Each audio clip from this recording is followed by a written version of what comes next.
PP के numerical solve करेंगे। We are going to solve today word problems. मतलब यहाँ पे इंफॉर्मेशन वो हमें एक स्टोरी के फॉर्म में दी जाती है और हम ये देखेंगे एलपीपी का यहाँ पर क्या रोल है। तो बच्चों, मैंने एग्जाम्पल के लिए क्वेश्चन दिया हुआ है। ये जुलाई 2017 में पूछा गया क्वेश्चन है। इस क्वेश्चन में बच्चों वो ये कह रहे हैं आपसे, a company manufactures bicycles and tricycles. Company क्या कर रही है बच्चों? बाइसिकल बना रही है और ट्राइसिकल बना रही है। ये हुए हमारे प्रोडक्ट्स। तो हमेशा इंफॉर्मेशन हम अपने प्रोडक्ट्स को इस पोजीशन में लिखेंगे और उस प्रोडक्ट को बनाने के लिए जो भी जरूरतें रहती हैं, रिसोर्सेस, उसे हम इस डायरेक्शन में लिखेंगे। तो प्रोडक्ट हुआ बच्चों हमारे लिए बाइसिकल एंड ट्राइसिकल।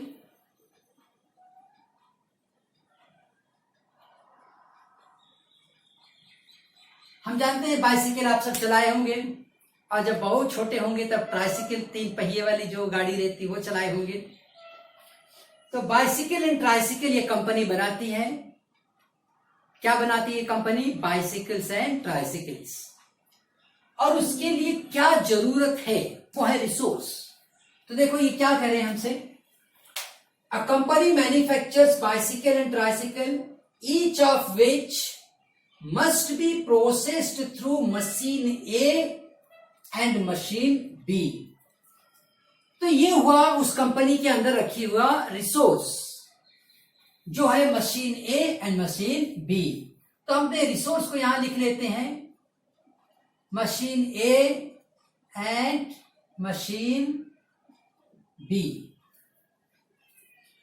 अब बच्चों ये कह रहे हैं machine A has maximum of 120 hours available and machine B has maximum of 180 hours available.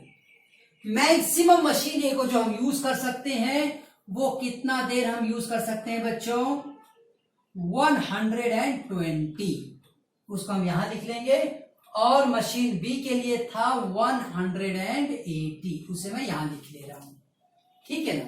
तो इंफॉर्मेशन ये लिखने का हमारा तरीका है,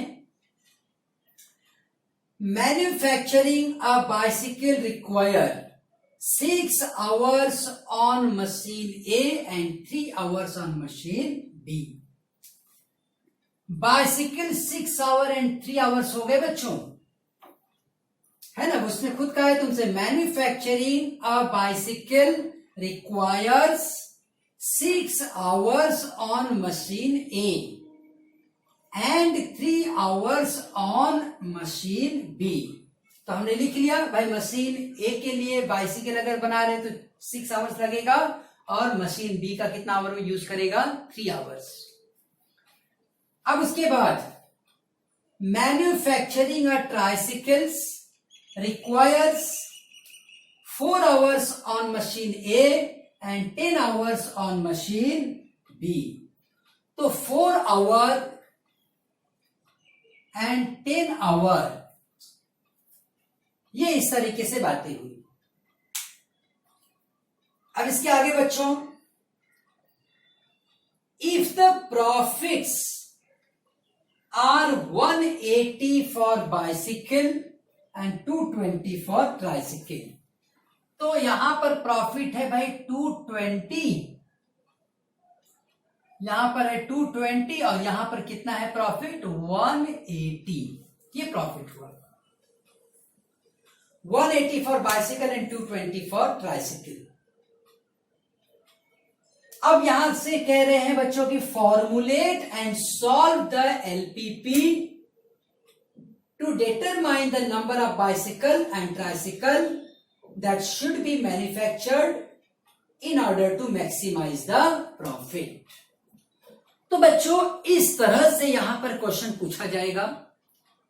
एलपीपी के जो न्यूमेरिकल्स होते हैं, जो क्वेश्चंस होते हैं, वो हमें एक स्टोरी के फॉर्म में सुनाई जाती है।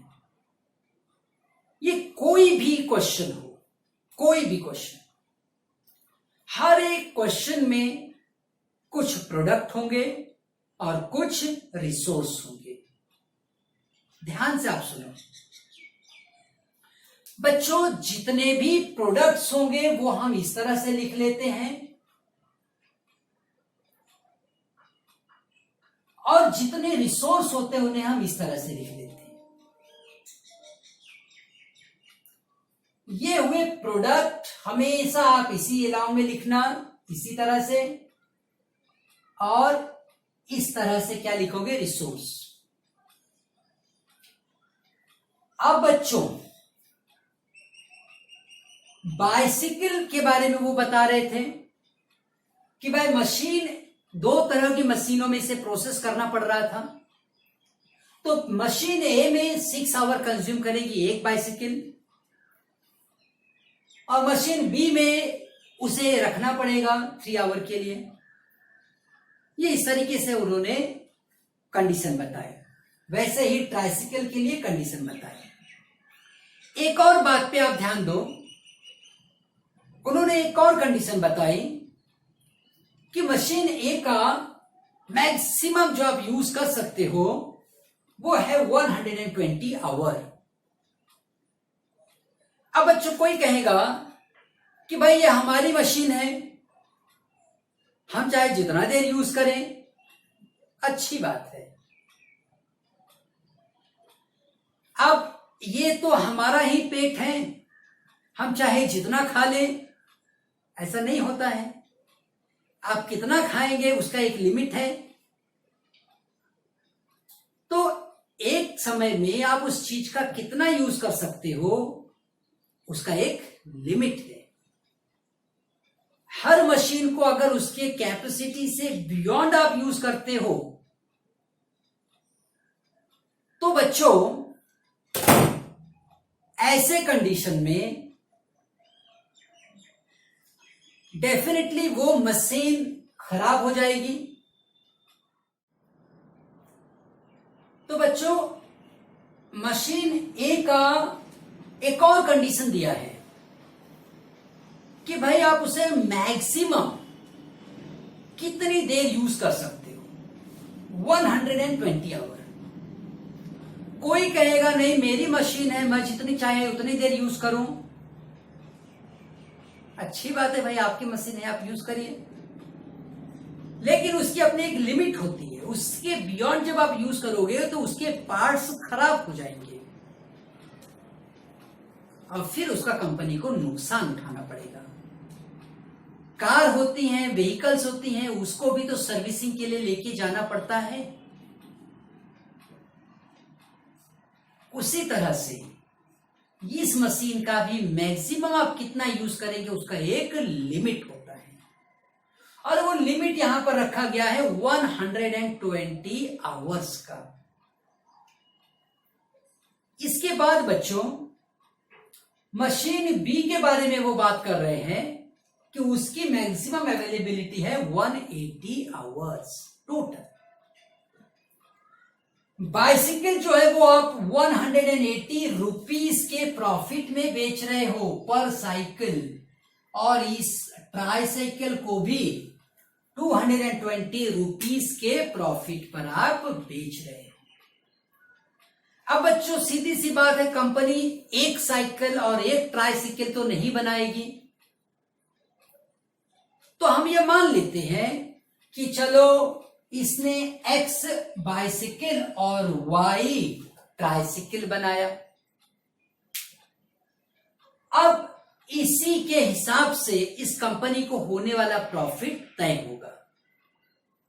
तो जो भी इंफॉर्मेशन हमें यहां पर इस वर्ड के फॉर्म में दी गई थी, इसी पूरी इंफॉर्मेशन को हमने यहां पर टेबुलर फॉर्म में लिखा है। हम अब इस क्वेश्चन में यहां से शुरुआत करेंगे। उन्होंने कहा है फॉर्मुलेट करो और क्या कहा है, सॉल्व करो। LPP to determine the number of bicycle and tricycle that should be manufactured in order to maximize the profit। ये देखो उनके टर्म्स हैं, उनके बोलने का तरीका है कि भाई आप एलपीपी के जरिए सॉल्व करके बताओ कि मैक्सिमम प्रॉफिट कंपनी को बाइसिकल बनाने में है कि ट्राइसिकल बनाने में है, कितना बाइसिकल बनाना चाहिए, कितना ट्राइसिकल बनाना चाहिए, ये आप एलपीपी की मदद से सॉल्व करके बताओ। ठीक है बच्चों, तो इस तरह के क्वेश्चंस को पता कर लेना काफी आसान होता है। इसमें एलपीपी ये वर्ड जरूर आ रहा है हमेशा जब भी आप ये सॉल्व करोगे।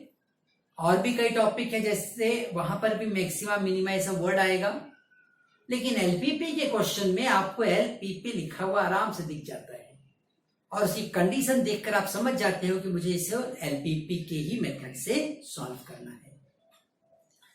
तो बच्चों यहां पर अब एक बात है कि जो प्रोडक्ट होंगे हमेशा आप उसको एक्स के अलॉन्ग में लिखोगे और जितने रिसोर्सेस हैं जिससे वो चीज बनती है उसे आप वाई के अलॉन्ग में लिखोगे। अब मैक्सिमम अवेलेबिलिटी हमने मशीन ए की लिख ली, मैक्सिमम मशीन बी की लिख ली। अभी इस पूरी इंफॉर्मेशन की को हम इक्वेशन के फॉर्म में लिखेंगे, इसे कहते हैं फॉर्मूलेशन। तो इसे क्या कहते हैं बच्चों? फॉर्मूलेशन। हम कहेंगे late x units of bicycles and y units of tricycles are manufactured for maximum profit jet. ये हम अल्फाबेट्स हमने यूज किया। Profit on one bicycle is 180 rupees and on one tricycle is 220. So Z equals to 180x plus 220y। ये जरा देखो बच्चे मैंने क्या लिख दिया। हमने ये कहा है कि Z मतलब प्रॉफिट, Z मतलब प्रॉफिट। कंपनी लास्ट में जोड़ेगी भाई मुझे कितना प्रॉफिट हुआ। तो कंपनी ने अपना सारा खर्चा देखने के बाद लास्ट में कंक्लूजन ये निकाला था कि उसको मार्केट में जब वो एक साइकिल बेच रही है, एक बाइसिकल बेच रही है, तो वो कंपनी 180 रुपीस का प्रॉफिट एक बाइसिकल पे मिल रहा है। अगर ऐसा वो 10 बनाएगी तो 1800 हो जाएगा, 100 बनाएगी बढ़ जाएगा, 1 लाख बनाएगी और बढ़ जाएगा। तो इस तरह से बच्चों एक यूनिट का जो प्राइस था और कितने यूनिट मतलब कितने बाइसिकल ये कंपनी बना रही थी उसको हमने एक्स माना, क्योंकि हमें तो पता नहीं है ना कितना बनाया है बाइसिकल, वो हमें पता करना है। तो हमने ये कहा कि चलो भाई एक्स अगर बाइसिकल बना रहा है और एक बाइसिकल पे 180 रुपीस का प्रॉफिट हो रहा है, तो एक्स पे कितने का प्रॉफिट होगा? 180 इंटू एक्स करेंगे। इसको और मैं अच्छे से समझा दूं। अगर एक साइकिल पे 180 का प्रॉफिट है तो 10 पे कितना हो जाएगा? 1800। इसी तरह से 100 पे कितना हो जाएगा? 180 18,000। 80 पे 1000 साइकिल पे कंपनी का प्रॉफिट आएगा 1,80,000। समझ रहे? तो हमने पता नहीं है भाई वो 10 साइकिल बना रही है कि 100 बना रही है कि 1000 बना रही है, तो हमने बोला एक्स बना रही है। एक्स बना रही है तो साइकिल से बाइसिकल से जो प्रॉफिट होगा, बाइसिकल से जो प्रॉफिट होगा वो है 180x। और ट्राइसिकल से जो प्रॉफिट होगा वो है 220y। तो अब बच्चों हम यहां पर लिखेंगे इट इज सब्जेक्टेड टू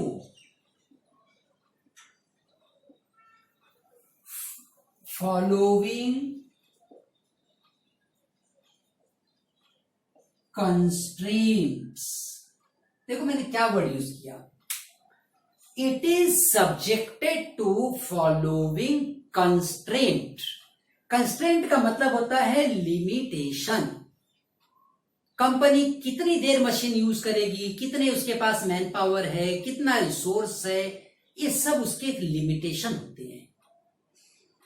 कितनी भी बड़ी कंपनी हो उसके पास कहीं ना कहीं एक लिमिट आ जाती है कि भाई मेरे पास इतनी ही मैन पावर है, इतना ही हमारे पास में मशीनरी है, इतना ही हमारे पास रॉ मटेरियल है। इन सब बातों को हम कहते हैं कंस्ट्रेंट। इट इज सब्जेक्टेड, ये जो प्रॉफिट है, प्रॉफिट इज इतना प्रॉफिट होगा, लेकिन ये सब किसी दायरे में रहकर काम करना पड़ेगा और उसी को कहेंगे constraint. It is subjected to following constraint. This is subjected to following constraint. तो बच्चों अब हम इस कंस्ट्रेंट को भी चलो लिख लेते हैं। कंस्ट्रेंट देखो सबसे पहला वो यही कह रहा है कि मशीन ए को आप 120 आवर से ज्यादा यूज नहीं कर सकते हो। कर सकते हैं क्या? हम नहीं यूज कर सकते 120 आवर से ज्यादा। तो अगर एक साइकिल को 6 आवर लगेगा तो x साइकिल के लिए 6x आवर लगेंगे कि नहीं? खुद सोच के देखो।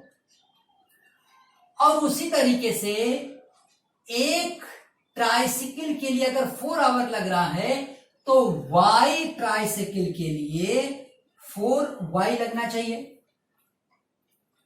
अब बाइसिकल को इतना आवर लग रहा है, लेकिन ये सब कुछ मिला जुला के मशीन ए का जो लिमिट है 120, उससे तो छोटे नंबर ही रहने चाहिए, है कि नहीं? मैं एक बाइसिकल 6 आवर बनाऊंगा और एक ट्राइसिकल के लिए 4 आवर लग रहे हैं। मशीन ए अगर एक के लिए 6 आवर यूज हुई है तो x के लिए कितना यूज होगी? 6x आवर यूज होगी। और एक ट्राइसिकल के लिए अगर 4 आवर यूज हो रही है तो y ट्राइसिकल के लिए 4y आवर्स यूज होगी कि नहीं? और ये सब मिला के बच्चों किसी भी कंडीशन में 120 आवर से कम ही होना चाहिए, क्योंकि उससे ज्यादा अगर हमने इस मशीन को यूज किया तो मशीन खराब हो जाएगी, हमें भंगार में बेचनी पड़ेगी और कंपनी लॉस में चले जाएगी। लाखों की मशीन है, इसलिए उसका टाइम लिमिट देखकर काम करना पड़ेगा। तो आप साइकिल बनाओ, आप ट्राइसाइकिल बनाओ, लेकिन ये सारे उतने ही बनाओ कि इसका टोटल यूज 120 आवर से कम रहना चाहिए, उससे ज्यादा नहीं। अब आगे हम देखेंगे बच्चों सेकेंड कंडीशन, उसी हिसाब से मशीन बी की क्या है? 3x प्लस 10y और वो कितने से कम होना चाहिए? 180। ठीक है ना? मतलब यहां पर मैक्सिमम लिमिट कितनी थी? 180 आवर की, उससे ज्यादा नहीं। अब बच्चों में एक बात और कहूंगा, हम जब साइकिल बनाएंगे तो वो या तो 1 साइकिल बनाएंगे, 2 साइकिल बनाएंगे, कभी निगेटिव में तो नहीं बनेगी चीजें। जब चीजें निगेटिव में नहीं बनेगी तो ये मेरा x जो है वो हमेशा क्या रहेगा? एक पॉजिटिव नंबर। अरे बहुत होगा तो कंपनी बोलेगी भाई मुझे बाइसिकल नहीं बनानी है। 0 हो सकता है, लो मैंने 0 के लिए भी लिखा, मतलब x या तो 0 हो सकता है या फिर कोई पॉजिटिव नंबर होगा, लेकिन x कभी भी निगेटिव नंबर नहीं हो सकता है। तुम खुद सोच के देखो, कंपनी एक साइकिल बनाएगी, 2 बनाएगी, भाई नहीं बनाएगी, माइनस तो नहीं हो सकता है ना, तो माइनस की बात नहीं करेंगे। y is greater than equals to 0, y is greater than equals to 0, वो भी लिख दिया। तो ये हुआ बच्चों फॉर्मूलेशन। ये क्या हुआ? फॉर्मूलेशन। इन्होंने यहां पर तुमसे कहा था, पूरी स्टोरी सुनाने के बाद यहां से क्वेश्चन चालू हुआ। यहां पर पहला वर्ड रखा गया फॉर्मूलेट एंड सॉल्व। तो अभी हमने फॉर्मूलेट किया है, अब इसके बाद हम सॉल्व करेंगे। The LPP to determine the maximum number of bicycle and tricycle which the company should produce for the maximum profit. हम सॉल्व करके बता देंगे भाई ये कंपनी वाले को कि तुम इतने बाइसिकल बनाओगे और इतने ट्राइसिकल बनाओगे तो तुम्हारी कंपनी को मैक्सिमम प्रॉफिट मिलेगा। ये है एलपीपी। जो उस कंपनी वाले से पूछा कि भाई तुम्हारे पास कितनी मशीन है, कितना उसका यूज कर सकते हो, अब ये मैथमेटिशियन उस कंपनी को बताएगा कि भाई आप इतना ए बना, इतना एक्स बना और इतना वाई। तो बच्चों ये है एलपीपी। जो बच्चे मैथमेटिक्स में आगे बढ़ते हैं, पीएचडी के लेवल तक जाते हैं, वो बच्चे एलपीपी की फील्ड में जब आगे जाते हैं तो इंडस्ट्रीज में उनका ये रोल आता है। ठीक है, तो हम अपने इस क्वेश्चन में आगे बढ़ते हैं। ये क्वेश्चन बच्चों पूछा गया था जुलाई 2017 में और 4 मार्क्स इसका वेटेज था। 4 मार्क्स के वेटेज पर यह क्वेश्चन पूछा गया था। ग्राफ की मदद से यहां पर 6x plus 4y equals to 120 लिख रहा हूं मैं, लेस देन इक्वल्स टू था। 3x plus 10y less than equals to 180 था। मैं बच्चों इसको एक इक्वेशन के फॉर्म में, मतलब इक्वल्स टू के फॉर्म में अगर लिखूं तो ये ऐसा होगा।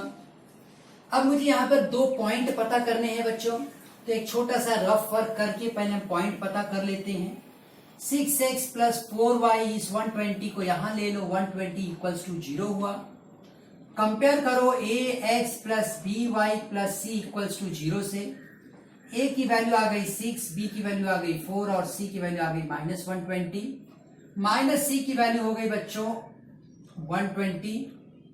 अब बच्चों यहां पर हम लोग लिखेंगे पॉइंट, अपने मन से हम कोई भी एक पॉइंट ले रहे हैं, चलो m ले रहे हैं। हमें पता है कि ये पहला पॉइंट मिलेगा c अपॉन a एंड 0, और दूसरा पॉइंट चलो n लिख रहा हूं मैं, वो होगा 0 माइनस c अपॉन b। ये तुम्हें वहीं पर साइड में जहां क्वेश्चन आप सॉल्व कर रहे हो एक रफ वर्क करके पता करना है। टीचर्स को दिखना चाहिए कि आपको ये कैसे पता चला, तो वो कैलकुलेशन आप वहीं पर करोगे।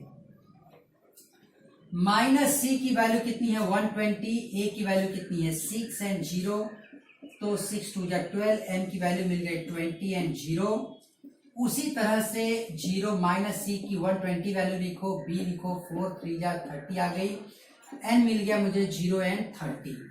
तो बच्चों मुझे यहाँ पर 2 पॉइंट मिल चुके हैं। अभी एक पॉइंट मैं यहाँ पे लिख लेता हूँ। एक पॉइंट मेरा हुआ m और वो क्या है 20 एंड 0। दूसरा पॉइंट है 0 एंड 30। दूसरा पॉइंट क्या है 0 एंड 30। अब बच्चों हम लोग इसकी बात करेंगे। अगले क्वेश्चन इक्वेशन को भी हम सॉल्व कर लेते हैं इसी तरीके से। वो है 3x plus 10y minus 180 equals to 0। मैंने क्या किया 180 को इस तरफ ले लिया। अब बच्चों इससे मैं कंपेयर करूंगा ax by plus c equals to 0 से। a की वैल्यू 3 मिल रही है, b की वैल्यू 10 और c की वैल्यू कितनी हो गई -180। माइनस c की वैल्यू कितनी हो जाएगी 180। अब बच्चों यहां का पॉइंट मैं लेता हूं p minus c upon a and 0 and q 0 and minus c upon b। अब इस पॉइंट P को पता करने के लिए -C की वैल्यू लिख दो 180, A की वैल्यू कितनी है 3, कट कर लो 60, तो P कितना मिला 60 एंड 0, Q 0, 180 बाई B की वैल्यू 10 है, तो Q कितना हो गया 0 एंड 80। तो ये वैल्यूज मिल गए बच्चों हमें। P कितना है 60 एंड 0, Q कितना है हमारे पास, Q है 0 एंड 80। ठीक है, तो ये पॉइंट्स हमने पता कर लिए हैं। पॉइंट पता करने के बाद अब हम बच्चों ग्राफ प्लॉट करेंगे, और ग्राफ प्लॉट करते समय तुम्हें इस बात का ध्यान देना है बच्चों कि एक भी नंबर यहां ऐसा नहीं है जो निगेटिव हो। स्कूलों में हमारी प्रैक्टिस होती थी, हम ग्राफ पेपर पे इस तरीके से एक लाइन बना लेते थे जिसमें हम पॉजिटिव नंबर्स भी दिखाते थे, निगेटिव नंबर्स भी दिखाते थे। ठीक, लेकिन यहां पे हमें निगेटिव किसी भी नंबर की जरूरत नहीं है, हमारे सारे नंबर पॉजिटिव हैं। क्योंकि बच्चों इस यहां पर कोई भी क्वेश्चन जब आप सॉल्व करोगे तो कोई भी प्रोडक्ट पॉजिटिव ही रहता है, निगेटिव प्रोडक्ट तो बनेंगे नहीं। इसलिए आपके सारे क्वेश्चन सिर्फ इसी क्वाड्रेंट में रहेंगे। तो हम अपने ग्राफ पेपर पे इस तरीके से ये लाइन ड्रॉ ही नहीं करेंगे, वो सब जगह हमारी बच जाती है। मतलब मैं ग्राफ पेपर पे इस तरीके से प्लॉट करूंगा, और इसी ग्राफ पेपर पे अगर कोई बच्चा इस तरीके से लाइन खींच देगा तो इसके ये सारे स्पेस क्या होंगे, वेस्ट जाएंगे। तो इस तरीके से हमें प्लान करना होता है कि हम अपने ग्राफ पेपर्स को कैसे मैक्सिमम यूज कर पाए। बच्चों हमने इस तरह से ग्राफ ये प्लॉट किया है, ये है y और ये है x एक्सिस। तो मैं यहां लिख लेता हूं, this is x axis and this is y axis. ये हुआ बच्चों ओरिजिन 0 0। ग्राफ आपके ऊपर है, आप जैसे भी कन्वीनियंट आपको लगे आप वैसे प्लॉट कर सकते हो। हमेशा ग्राफ प्लॉट करने के पहले एक प्लानिंग का आप करो। जैसे इस क्वेश्चन में मैंने ये देखा कि x की रिक्वायरमेंट 60 थी और 60 बहुत बड़ा नंबर था, तो मैंने इससे 4 की स्केल में लिया। 15 4 जा 60, तो मुझे मतलब 15 मार्किंग करनी थी, और मैंने इक्वल डिस्टेंस में 15 मार्किंग कर ली। 4 के हिसाब से मैं लिखता गया और मैंने मैक्सिमम नंबर तक लिख दिया। और उसी तरह से y एक्सिस पे बहुत बार बच्चों के मन में ऐसा पता नहीं कैसे जज माइंड में बैठा रहता है कि जो हमें यहां लेना है वो यहां भी लेना है, जबकि ऐसा कुछ नहीं है। y एक्सिस की स्केल अलग हो सकती है। तो y एक्सिस पे मुझे मैक्सिमम 30 तक जाना था। अगर मैं 15 मार्किंग करूंगा तो 15 2 जा 30, मतलब 2 की स्केल लेते हुए मुझे 15 बार मार्किंग करके मैं 30 तक पहुंच जाऊंगा। ज्यादातर ये चीजें अपने ऊपर रहती हैं कि हमें जो कन्वीनियंट लगे उस हिसाब से हम मार्किंग कर लें। हर क्वेश्चन में अलग अलग नंबर्स होंगे और उस हिसाब से आपको मार्किंग करनी रहेगी। अच्छा ये रहता है कि हम इवन नंबर से अगर करें तो वर्क करना थोड़ा कन्वीनियंट हो जाता है। उसके मिड वैल्यूज आप इजीली पता कर लेते हो। जैसे 2 नंबर्स के बीच में अगर कोई पॉइंट आ रहा है तो आप उसको इजीली गेस कर लेते हो। तो इवन नंबर्स को लेकर चलना ये कन्वीनियंट रहेगा। अब बच्चों हम इस ग्राफ को सॉल्व करते हैं ग्राफ की मदद से। मैंने यहां पर लीनियर इन इक्वेशन लिखा है, और एक पॉइंट है हमारे पास x is greater than equals to 0 and y is greater than equals to 0, जो हमें दिया गया था। तो x greater than equals to 0 मतलब होता है बच्चों y एक्सिस, और y ग्रेटर देन 0 का मतलब होता है positive side of the x axis. तो ये छोटी सी मार्किंग करके हम ये बता रहे हैं कि भाई इस पूरे ग्राफ पेपर के हम पॉजिटिव लाइन क्वाड्रेंट में ही, मतलब फर्स्ट क्वाड्रेंट में ही काम कर रहे हैं। अच्छा, अब बच्चों हमारा काम है कि हम अपने पॉइंट्स को लोकेट करें। एक पॉइंट है 20 एंड 0। 20 हमें एक्स एक्सिस पे ढूंढना है और ये मुझे मिल गया 20। फिर हमें ढूंढना है 0 एंड 30, ये ढूंढना है वाई एक्सिस पे, वो भी मुझे मिल गया। अब स्केल की मदद से आप इस पॉइंट्स को ज्वाइन कर लेंगे बच्चों। एकदम कोशिश करो कि स्ट्रेट लाइन आप ड्रॉ करो। मैं इस स्ट्रेट लाइन को ड्रॉ कर लेता हूं। अब यह है स्ट्रेट लाइन। आप ये काम स्केल की मदद से करोगे तो ज्यादा एक्यूरेट करोगे। जैसे ही लाइन आप ड्रॉ करते हो बच्चों, तुरंत उसका इन इक्वेशन लिखो। 6x plus 4y less than equals to 120। अगर किसी भी बच्चे को ग्राफ प्लॉट करने में तकलीफ है तो इस वीडियो के पहले पार्ट को अच्छे से देखिए, क्योंकि उसमें मैंने काफी डिटेल में इसको डिस्कस किया है।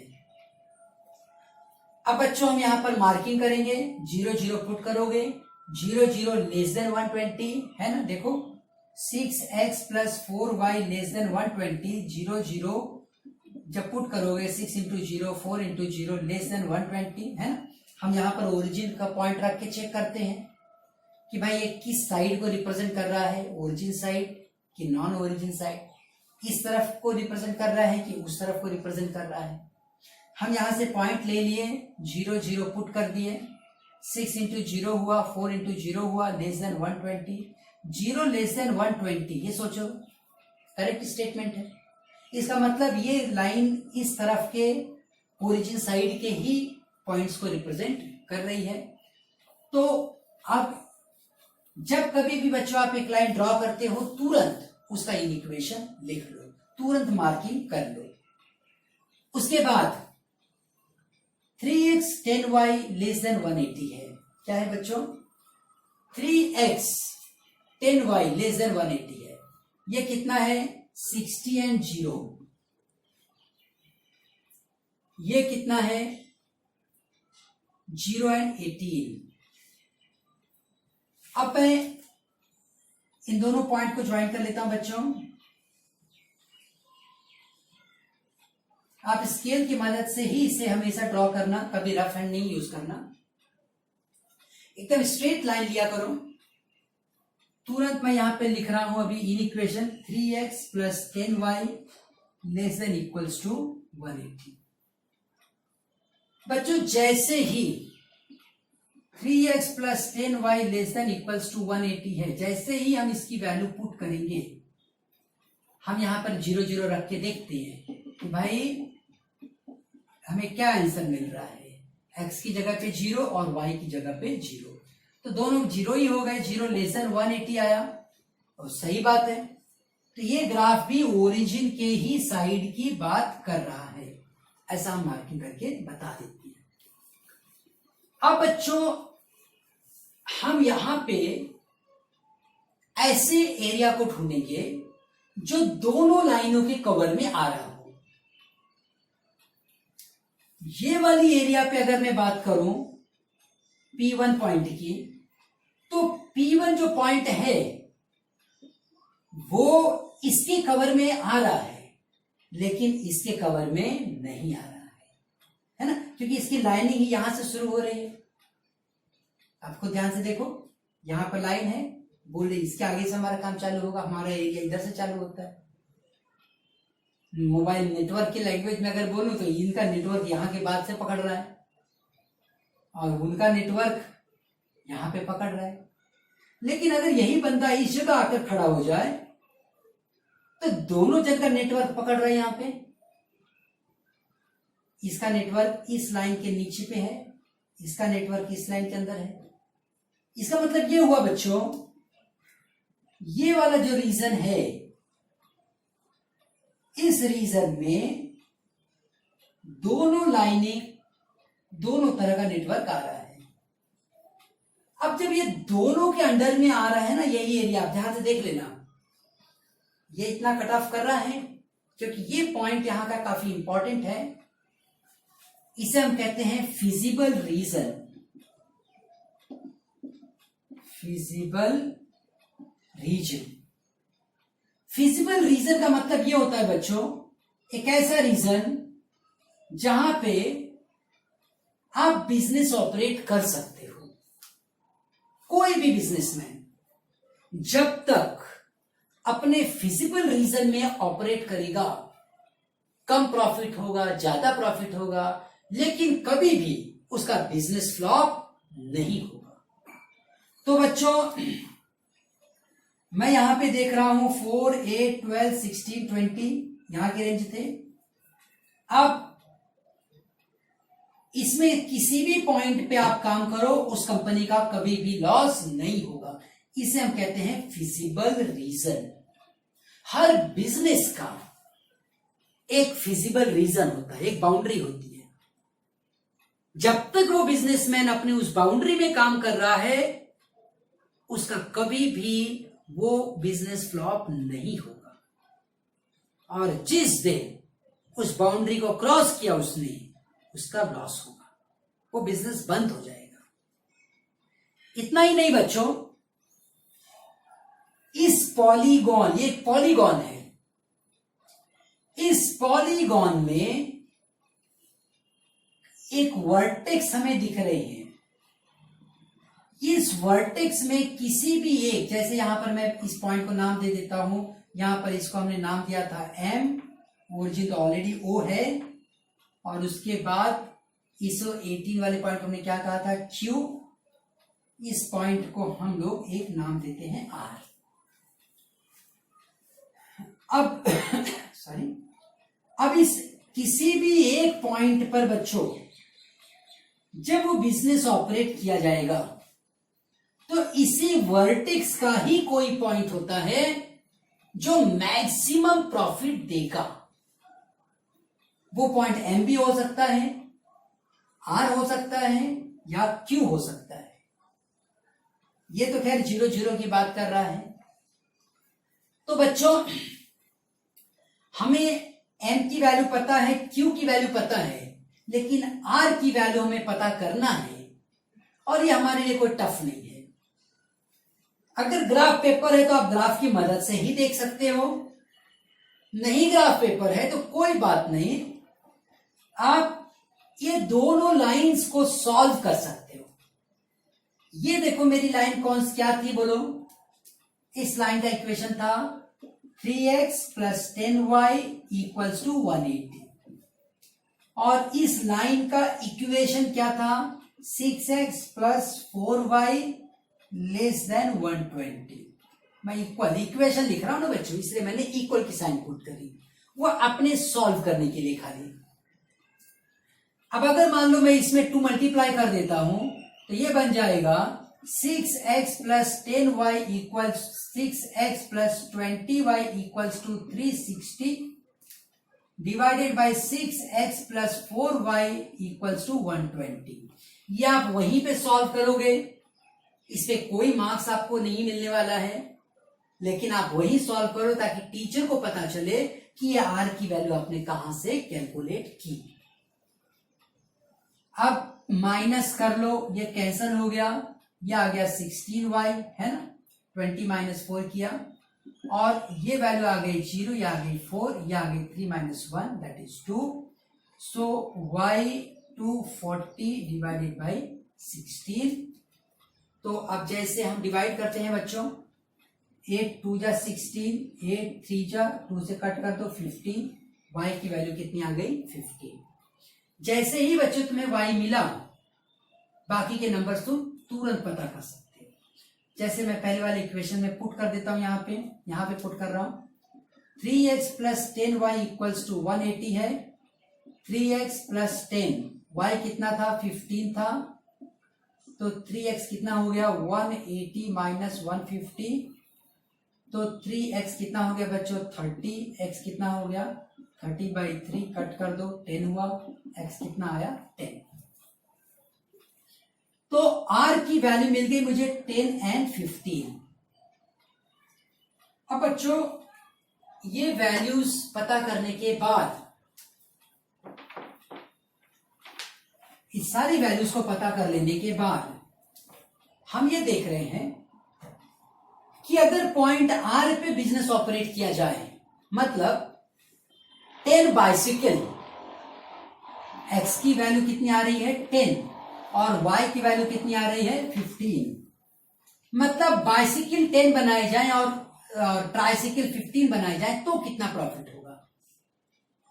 तो अब हम हर एक पॉइंट के लिए कैलकुलेट कर रहे हैं। जैसे आर के लिए कैलकुलेट कर रहा हूं, जेड इक्वल्स टू, जेड कितना मिला था मुझे 180x प्लस 220 वाई, तो z equals to 180 into 10 plus 220 into 15, ये हो गया 1800 प्लस ये जीरो ले लो, 15 टू जा 30 का 3, 15 टू जा 30 का 3।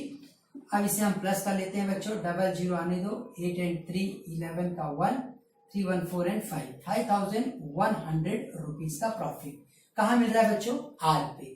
तो आर का प्रॉफिट है 5100 रुपीज।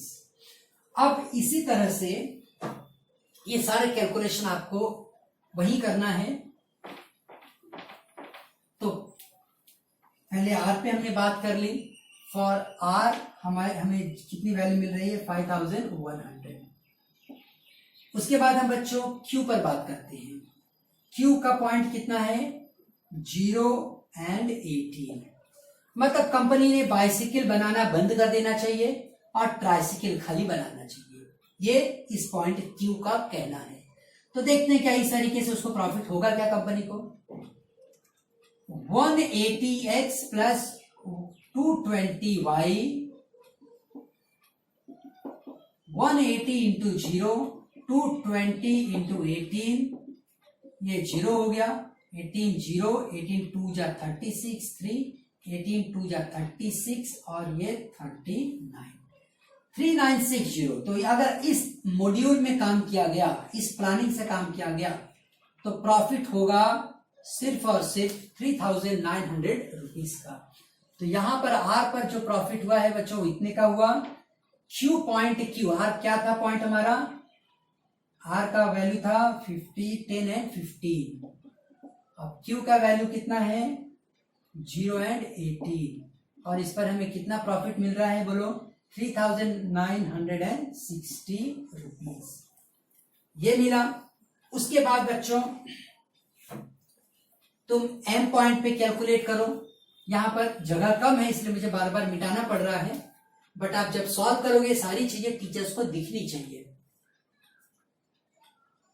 एम की वैल्यू मैं ले रहा हूं क्योंकि ये वर्टेक्स पर ही हमें बात करनी है। खाली एम की वैल्यू ले रहा हूं 20 एंड 0।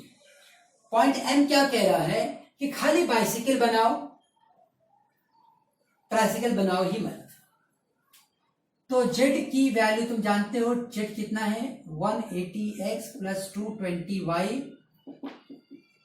एक्स की वैल्यू कितनी आ रही है 20 और 220 इंटू 0, तो फिर से 18 2 जा 36 00 दिस मच रुपीज। तो जेड पर भी हमें कितने का प्रॉफिट, एन पर कितने का प्रॉफिट मिल रहा है बच्चों 3600 रुपीज का। तो एम पॉइंट जो कितना था 20 एंड 0, प्रॉफिट कितने का मिला 3600 रुपीज का। अब ओरिजिन के लिए तो कोई पॉइंट ही नहीं है। जैसे ओरिजिन पॉइंट पर अगर हम चेक करना चाहें तो सीधी बात है, ओरिजिन मतलब 0 0 कुछ बनाओ ही मत, कंपनी बंद करके बैठ जाओ, सारी मशीन तुम्हारी पड़ी रहेगी। तो इसमें जेड जो है वो 180 इंटू 0 प्लस 220 इंटू 0, तो 0 पर आप कैलकुलेशन करो ही मत। अब आर क्यू और एम में से मैक्सिमम प्रॉफिट कहां मिल रहा है आर पे, तो आप बोलोगे फॉर मैक्सिमम प्रॉफिट